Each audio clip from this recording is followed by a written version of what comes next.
Okay, so I have this thing where I will rewatch the same anime like 5 or 6 times and still feel every single emotion like it's the first. And I've just been thinking, I cannot be the only one who feels this way about their personal comfort shows, right? Hello everyone, welcome back to my channel. It is Sammy. It is so nice to meet you. You look absolutely beautiful today. In today's video, I wanted to talk about my favorite anime. It is thundering. Can you hear that? I have been rewatching all of my comfort anime and I gravitate towards the same 5, 6 anime every single time. And I am someone who's always on a hunt for another comfort anime. And my comfort anime haven't changed since probably 2017-ish. I am a creature of habit, unfortunately, so I love rewatching the same things over and over again. It just itches my brain in the right way. So I figured I wanted to share some of my personal comfort anime. So whenever the next time is you want to rewatch your comfort anime, maybe you think about starting a new one that you haven't watched.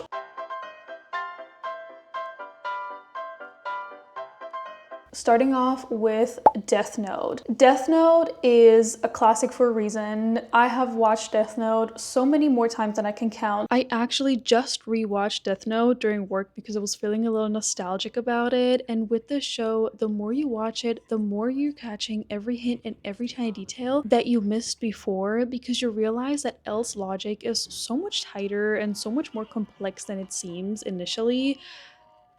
Also, during the initial watch, you're distracted by the mystery, but if you already know the ending, you can focus on what's going on around the two main characters. It just really allows you to see the role of other characters, like Misa Misa, for example, who is an incredible wild card in my opinion. I'm still stronger than he is because I have the eyes.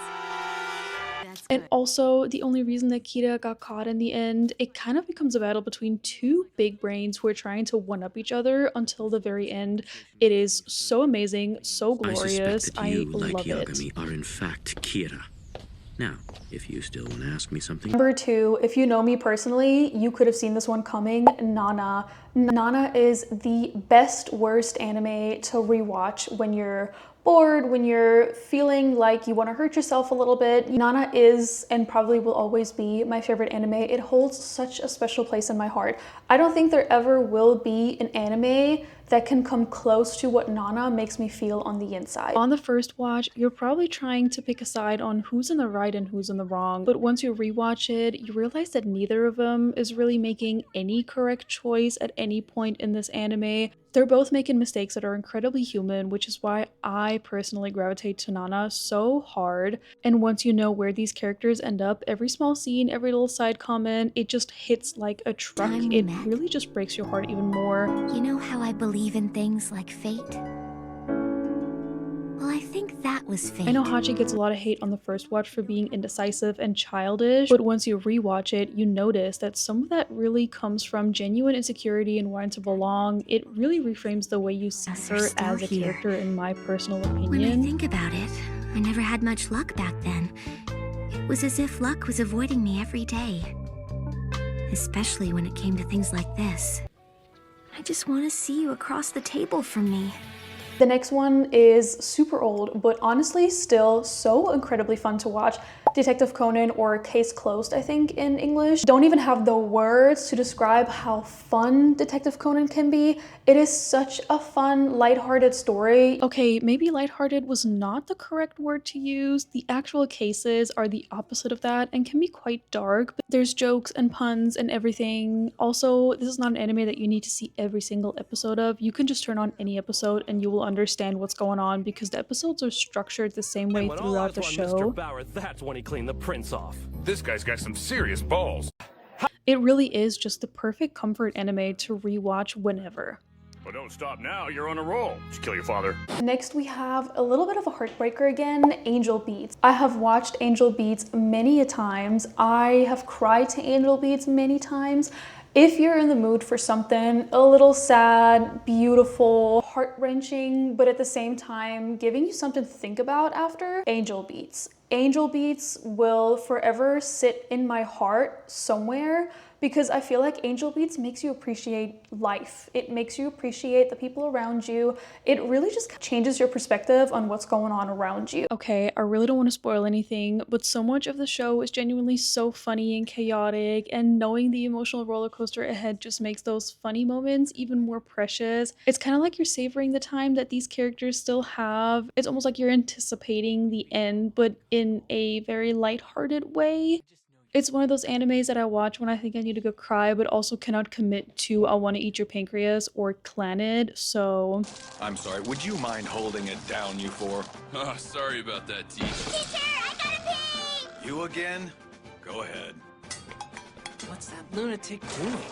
Acting like a student who goes to the restroom every minute. The next one is a little bit of a romance one. If you're in the mood for yearning, love, relationships, friendships, a little bit of drama here and there, Haru Spring Ride. It is so beautiful. In the beginning, I have to admit, I didn't really like the animation as much. I'm not sure what exactly bothered me, but now I genuinely enjoy the animation as well as the story. It's definitely a very lighthearted story with very little plot, so it's easy to rewatch when you just want to have something comforting on TV. The characters are also well written and have so much personality for such a short anime. I absolutely love rewatching this one in the fall with some hot tea in the evening when I really just want to have nothing on my mind. 後で食べようと思って大事に取っておいたのに。この恨み晴らさでおくべきか。 Last but not least, and this is going to be a hard one to find because I personally cannot find it anywhere. If you have a link, a streaming service, whatsoever, let me know because I have been dying to rewatch it. Shin-chan or Crane Shin-chan. As a kid, you're probably laughing at all the silly faces and butt jokes that Shin-chan is making. Honestly, even as an adult, I'm laughing about those. Anyways, rewatching as an adult, you also catch the adult humor and parenting jokes and commentary that is just flying right over kids' heads. How can you handle an allowance when you can't even wipe your own ass? I can't so wipe my ass! Your skid marks disagree. But Mom! Now what? I forgot to wipe again.